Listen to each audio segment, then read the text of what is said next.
Good morning, I'm Joey Haber from the Flying Tortoise Academy in Portland, Oregon. Today we're going to go over Dragon Stirs Earth and a number of the continuation exercises that kind of flow out of it naturally. I hope you all enjoy it. If you have any questions, let me know. On the grids of special programming paper, then transferred to paper tape using a typewriter. She had heard of input using a keyboard and screen, but this was the first time she had seen it. The software available astonished her even more. She learned about something called Fortran, which allowed you to program using a language close to natural language. You could even type mathematical equations directly into the code. Programming in it was several times more efficient than programming in machine code. And then there was something called a database, which allowed for easy storage and manipulation of vast amounts of data. 2 days later, Commissar Lei sought Ye out for another talk. This time they were in the main computer room of the monitoring department, in front of the row of green glowing screens. Yang Weining sat close by, not part of their conversation, but also not willing to leave, which made Ye very uncomfortable. Wenxia, Commissar Lei began. Let me explain the work of the monitoring department to you. Simply put, the goal is to keep an eye on enemy activities in space, including intercepting communications between enemy space vessels and the ground, and between the space vessels themselves, collaborating with our telemetry, tracking, and command centers to determine the orbits of enemy space vessels and provide data for Red Coast's combat systems. In other words, the eyes of Red Coast are here. Yang interrupted. Commissar Lei, I don't think what you're doing is a good idea. There's no need to tell her these things. Ye glanced at Yang and anxiously said, Commissar, if it's not appropriate for me to know, then... No, Wenxia. The Commissar held up a hand to stop Ye from speaking. He turned to Yang. Chief Yang, I'm going to tell you the same thing I did before. This is for work. For Wenxia to perform her duties better, she must be told the purpose of her work. Yang stood up. I will report this to our superiors. That is your right, of course. But do not fret, Chief Yang.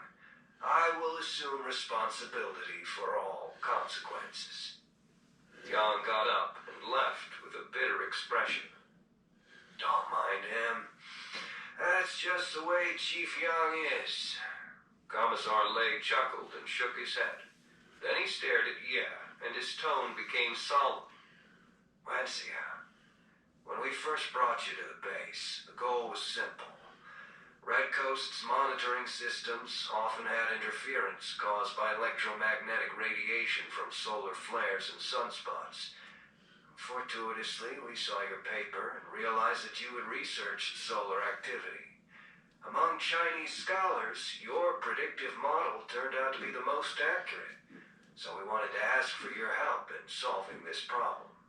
But after you came, you showed very strong abilities, so we decided to give you more responsibilities. My thought was this: assign you first to the transmission department, then the monitoring department.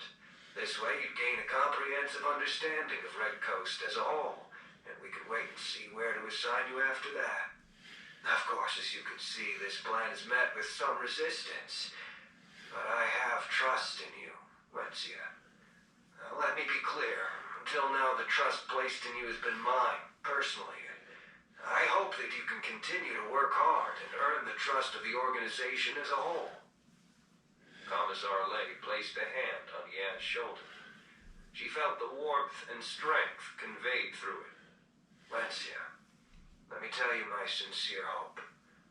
One day, I'd like to call you Comrade Ye. Lei stood up and strode away in the confident manner of a soldier.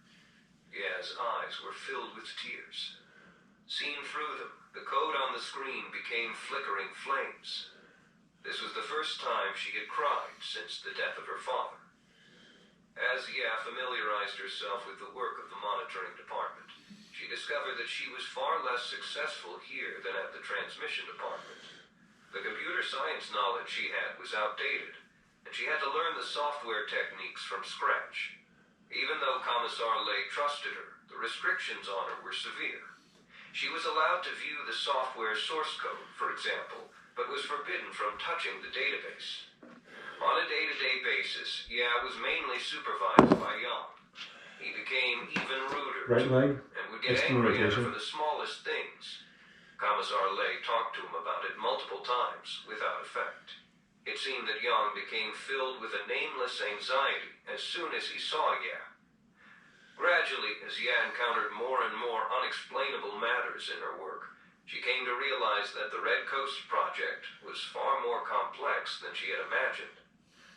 One day, the monitoring system intercepted a transmission that, after being deciphered by the computer, turned out to be a few satellite photographs. The blurry images were sent to the General Staff Department's Surveying and Mapping Bureau for interpretation. They turned out to be images of important military targets in China, including the naval harbor at Qingdao and several key factories of the Third Front program. Analysis confirmed that these images came from the KH-9 American reconnaissance system. The first KH-9 satellite had just been launched. Although it mainly relied on recoverable film capsules for intelligence gathering, it was also being used to test out the more advanced technique of radio transmission of digital images. Due to the technology's immaturity, the satellite transmitted at a low frequency, which increased its range of reception sufficiently for it to be intercepted by Red Coast. And because it was only a test, the encryption was not very secure and could be broken. The KH-9 was without a doubt an important monitoring target, as it presented a rare opportunity to gather more information about American satellite reconnaissance systems. Yet, after the third day, Yang Weining ordered a change in the frequency and direction of monitoring and abandoned the target. Ya found the decision incomprehensible. Figure eights. Another event also shocked her. Even though she was now in the monitoring department, sometimes the transmission department still needed her. One time, she accidentally saw the frequency settings for a few upcoming transmissions. She discovered that the designated frequencies for transmissions 304, 318, and 325 were lower than microwave range and could not result in any heating effect in the target. One day, an officer summoned Ya to the main base administrative office out of the blue. From the officer's tone and expression, Ya knew that something had gone wrong. As she walked into the office, the scene before seemed familiar. All the senior officers of the base were present, along with two officers she didn't know. However, she could tell at a glance that they were from higher up in the chain of command. Everyone's icy stares focused on her, but the sensitivity she had developed over the stormy years informed her that she wasn't the one in big trouble today. She was, at most, a sideshow. She saw Commissar Lei sitting in a corner with a dejected look. "He's finally going to pay for trusting me," she thought. At once, she decided that she would do whatever she could to save him. She would take responsibility for everything, even lie if necessary. But Commissar Lei was the first to speak, and what he said was completely unexpected. "Yeah, Wincia, I must make it clear at the start that I do not agree with what is about to be done. The decision was made by Chief Engineer Yang after requesting instructions from our superiors. He alone will be responsible for all consequences." Commissar Lei turned to look at Yang, who nodded solemnly. Left Lei leg. continued. "In order to better utilize your skills at Red Coast Base, Chief Engineer Yang repeatedly requested permission from our superiors to abandon the cover story we've been using with you. Our comrades from the Army Political Department," he indicated the two officers Ya didn't know, "were sent to investigate your work situation. Finally, with the approval of our superiors, we've decided to inform you of the true nature of the Red Coast project." Only after a long pause did Ya finally understand Commissar Lei's meaning. He had been lying to her all along. "I hope you will treasure this opportunity and work hard to redeem your sins. After this, you must behave with the utmost propriety. Any reactionary behavior will be severely punished. Commissar Lay stared at Ya. Figure He was eight. a completely different person from the image Ya had formed of him. Are we clear? Good. Now Chief Yang can explain. The others left, leaving only Yang and Ya. If you don't want this, there's still time. Ya discerned the weight behind these words. She now understood Yang's anxiety whenever he had seen her the last few weeks.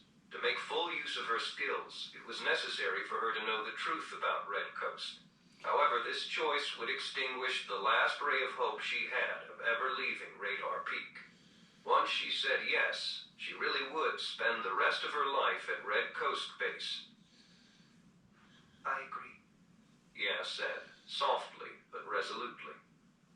Thus, on this early summer evening, as the wind howled through the giant parabolic antenna, and as the forest rustled over the greater Kingan Mountains in the distance, Okay, ball rolling. Yang Weining explained to Ya Wenxia the true nature of Red Coast. It was a fairy tale for the ages, even more incredible than the Commissar's lies. 13. Red Coast 3. Selected documents from the Red Coast Project. These documents were declassified 3 years after Ya Wenxia told Wang Miao the inside story of Red Coast and provide background information for what she told him. 1. A question largely ignored by trends in fundamental world scientific research. Originally published in Internal Reference XX/XX/196X. Abstract. Based on modern and contemporary history, there are two ways in which the results of fundamental scientific research can be converted into practical applications: gradualistic mode and saltatory mode. Gradualistic mode. Theoretical fundamental results are gradually applied to technology. Advances accumulate until they reach a breakthrough.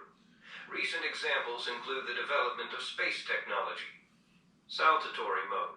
Theoretical fundamental results rapidly become applied technology, leading to a technological leap. Recent examples include the appearance of atomic weapons. Until the 40s, some of the foremost physicists still thought it would never be possible to release the energy of the atom. But atomic weapons then appeared within a very short period. We define a technology leap to occur when fundamental science is converted to applied technology across a great span in an extremely brief time interval. Currently, both NATO and the Warsaw Pact are intensely active in fundamental research and investing heavily in it. One or more technological leaps can occur at any time.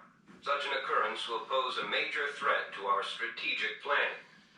This article argues that our focus is currently on the gradualistic mode of technology development, and insufficient attention is paid to the possibility of technology leaps. Starting from a higher vantage point, we should develop a comprehensive strategy and set of principles so that we can respond appropriately when technological leaps occur. Fields where technological leaps are most likely: physics, omitted; biology, omitted; computer science, omitted; the search for extraterrestrial intelligence, SETI. Of all fields, this is the one in which the possibility for a technology leap is greatest. If a leap occurs in this field, the impact will exceed the sum of technology leaps in the other three fields. Full text, omitted. Instructions from Central Leadership. Distribute this article to appropriate personnel and organize discussion groups. The article's views will not be to the liking of some, but let's not rush to label the author. The key is to appreciate the author's long-term thinking. Some comrades cannot see beyond the ends of their noses, possibly because of the greater political environment, possibly because of their arrogance. This is not good. Strategic blind spots are extremely dangerous. In my view, Of the four fields where technology leaps may occur, we have given the least thought to the last one. It's worth some attention, and we should systematically analyze the matter in depth. Signed, XXX. Date, XX/XX/196X. 2. Research report on the possibility of technology leap due to the search for extraterrestrial intelligence. 1. Current international research trends. Summary. 1. The United States and other NATO states. The scientific case and the necessity for SETI are generally accepted, and strong academic support exists. Project Ozma. In 1960, the National Radio Astronomy Observatory at Green Bank, West Virginia, searched for extraterrestrial intelligence with a radio telescope 26 meters in diameter. The project examined the stars Tau Ceti and Epsilon Eridani for 200 hours using ranges near the 1.420 gigahertz frequency. Project Ozma 2, which will involve more targets and a broader frequency range, is planned for 1972. Probes. The Pioneer 10 and Pioneer 11 probes, each of which will carry a metal plaque containing information about civilization on Earth, are scheduled for launch in 1972. The Voyager 1 and Voyager 2 probes, each of which will carry a metal audio record, are scheduled for launch in 1977. The Arecibo Observatory in Puerto Rico, constructed in 1963, this is an important instrument for SETI. Its effective energy collection area is about 20 acres, which is greater than the sum of the collecting areas of all other radio telescopes in the world. When combined with its computer system, it can simultaneously monitor 65,000 channels and is also capable of ultra-high energy transmissions. 2. The Soviet Union. Few sources of intelligence are available, but there are indications that large investments have been made in the field. Compared to NATO countries, the research seems to be more systematic and long-term. Based on certain isolated information channels, plans are currently underway to build a global-scale, very long baseline interferometry, VLBI, aperture synthesis radio telescope system. Once the system is completed, it will possess the world's most powerful deep space exploration capabilities. 2. Preliminary analysis of social patterns of extraterrestrial civilizations using a materialist conception of history, omitted. 3. Preliminary analysis of the influence of extraterrestrial civilizations on human social and political trends, omitted. 4. Preliminary analysis of the influence on current international patterns due to possible contact with extraterrestrial civilizations. 1. Unidirectional contact. Only receiving messages sent by extraterrestrial intelligence. Omitted. 2. Bidirectional contact. Exchange of messages with extraterrestrial intelligence and direct contact. Omitted. 5. The danger and consequences of superpowers making initial contact with extraterrestrial intelligence and monopolizing such contact. 1. Analysis of consequences of American imperialists and NATO making initial contact with extraterrestrial intelligence and monopolizing such contact. Still classified. 2. Analysis of consequences of Soviet revisionists and Warsaw Pact making initial contact with extraterrestrial intelligence and monopolizing such contact. Still classified. Instructions from Central Leadership. Others have already sent their messages out into space. It's dangerous if extraterrestrials only hear their voices.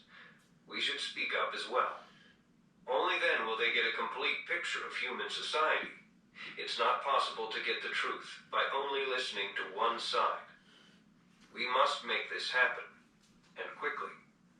Signed, XXX. Date, XX/XX/196X. 3.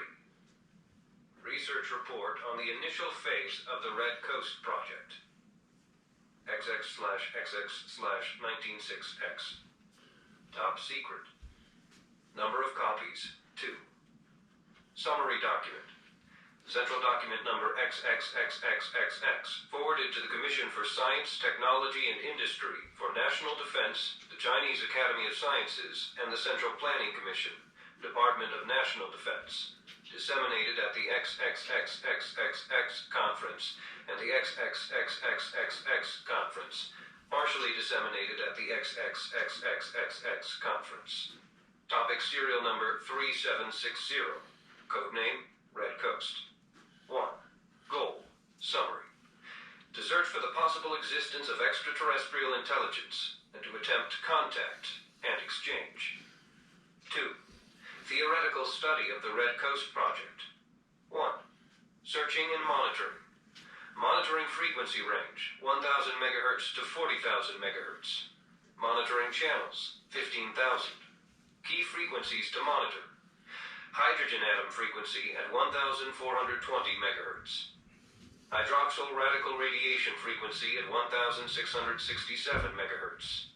Water molecule radiation frequency at 22,000 MHz. Monitoring target range, a sphere centered around Earth with a radius of 1,000 light-years, containing approximately 20 million stars. For a list of targets, please see Appendix 1. 2. Message transmission. Transmission frequencies, 2,800 MHz, 12,000 MHz, 22,000 MHz. Transmission power, 10 to 25 megawatts. Transmission targets, a sphere centered around Earth with a radius of 200 light-years, containing approximately 100,000 stars. For a list of targets, please see Appendix 2. 3. Development of the Red Coast Self-Interpreting Code System. Guiding principle. Using universal, basic mathematical and physical laws, construct an elemental linguistic code that can be understood by any civilization that has mastered basic algebra, Euclidean geometry, and the laws of classical mechanics, non-relativistic physics. Using the elemental code above and supplemented with low-resolution images, gradually build up to a full linguistic system. Languages supported: Chinese and Esperanto. The entire system's information content should be 680 kilobytes. Transmission times at the 2,800 MHz, 12,000 MHz, and 22,000 MHz channels are 1,183 minutes, 224 minutes, and 132 minutes, respectively. 3. Implementation plan for the Red Coast Project. 1. Preliminary design for the Red Coast Monitoring and Searching System, still classified. 2. Preliminary design for the Red Coast Transmission System, still classified. 3. Preliminary site selection plan for Red Coast Base, omitted. 4. Preliminary thoughts on the formation of Red Coast Force from within the 2nd Artillery Corps, still classified. 4. Content of message transmitted by Red Coast. Summary. Overview of Earth, 3.1 kilobytes. Overview of life on Earth, 4.4 kilobytes. Overview of human society, 4.6 kilobytes. Basic world history, 5.4 kilobytes. Total information content, 17.5 kilobytes. The entire message will be sent after transmitting the self-interpreting code system. Transmission times of message at the 2,800 MHz, 12,000 MHz, and 22,000 MHz channels are 31 minutes, 7.5 minutes, and 3.5 minutes, respectively. The message will be carefully vetted by a multidisciplinary review to ensure that it will not give away the Earth's coordinates relative to the Milky Way. Among the 3 channels, transmission at the higher frequency 12,000 MHz and 22,000 MHz channels should be minimized to reduce the likelihood that the source of transmission may be precisely ascertained. 4. Message to extraterrestrial civilizations. First draft. Complete text. Attention, you who have received this message. This message was sent out by a country that represents revolutionary justice on Earth. Before this, you may have already received other messages sent from the same direction.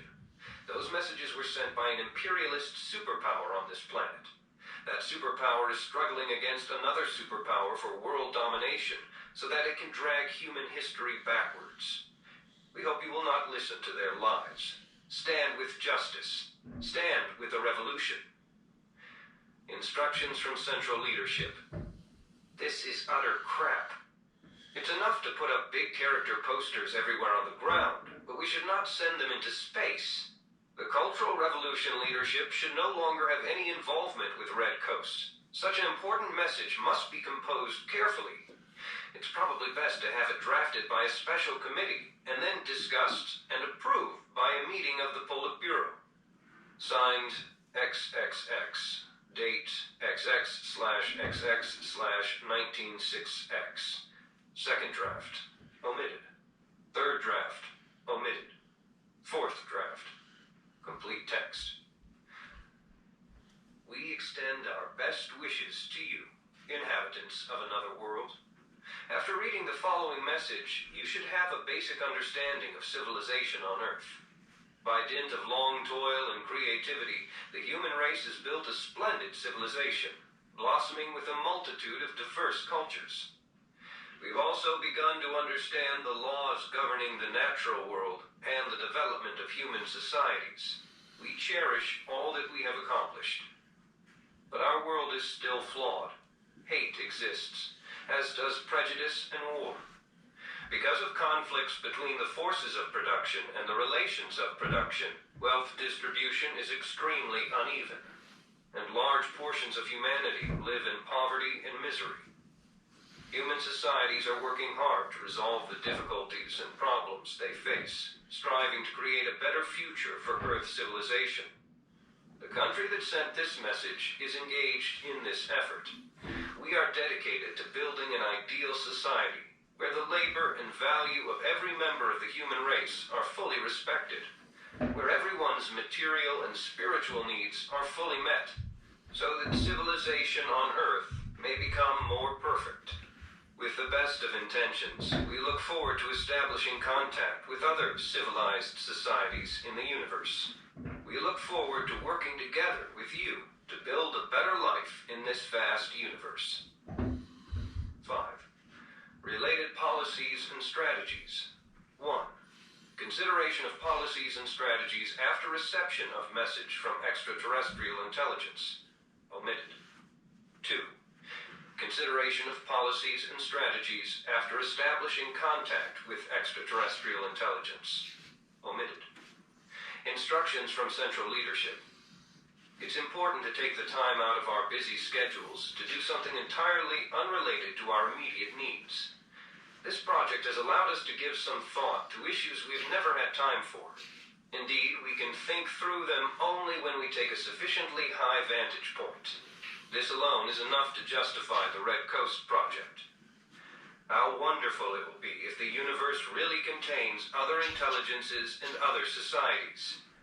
Bystanders have the clearest view. Someone truly neutral will then be able to comment on whether we are the heroes or villains of history. Signed, XXX. Date, XX/XX/196X.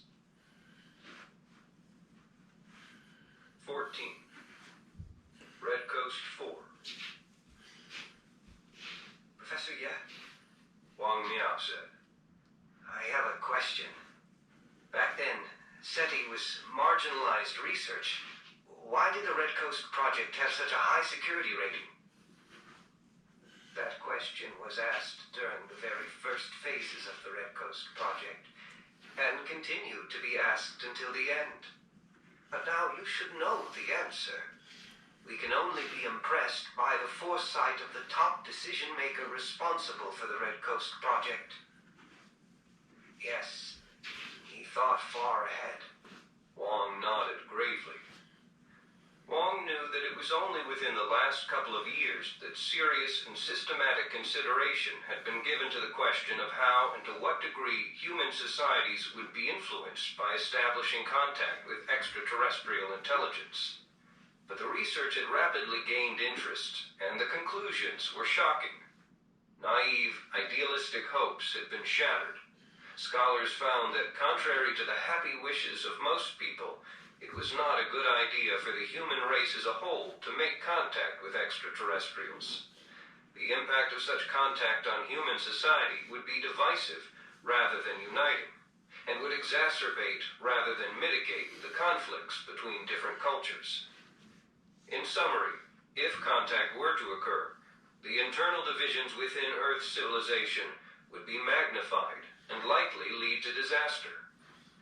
The most shocking conclusion of all was that the impact would have nothing at all to do with the degree and type of contact, unidirectional or bidirectional, or the form and degree of advancement of the alien civilization. This was the theory of contact as symbol proposed by sociologist Bill Mathers of Rand Corporation in his book The 100,000 Light-Year Iron Curtain, SETI Sociology. Mathers believed that contact with an alien civilization is only a symbol or a switch. Regardless of the content of the encounter, the results would be the same. Suppose that the nature of the contact is such that only the existence of extraterrestrial intelligence is confirmed, with no other substantive information, what Mathers called elementary contact. The impact would be magnified by the lens of human mass psychology and culture until it resulted in huge substantive influences on the progress of civilization. If such contact were monopolized by one country or political force, the significance would be comparable to an overwhelming advantage in economic and military power. How did Red Coast end? You can probably guess. Wang nodded again. Of course, he understood that had Red Coast succeeded, the world today would be very different. To comfort, he said, it's still too early to tell if it succeeded or not. The radio waves sent out by Red Coast haven't gone very far in the universe yet. Shook her head. The farther the signals travel, the weaker they become, and the less likely that any extraterrestrial civilization will receive them. Of course, if aliens have already detected the Earth's existence and its oxygen-rich atmosphere and decided to focus powerful equipment specifically at us, the story would be different. But in general, research shows that in order for extraterrestrials to detect our signals, we must broadcast at a power level equal to the energy output of a mid-sized star. Soviet astrophysicist Nikolai Kardashev once proposed that civilizations can be divided into 3 types based on the power they can command. For communication purposes, let's say. A Type 1 civilization can muster an amount of energy equivalent to the total energy output of the Earth. Based on his estimates, the energy output of the Earth is about 10 to the 15th power to 10 to the 16th power watts. A Type 2 civilization can marshal the energy equivalent to the output of a typical star, 10 to the 26th power watts.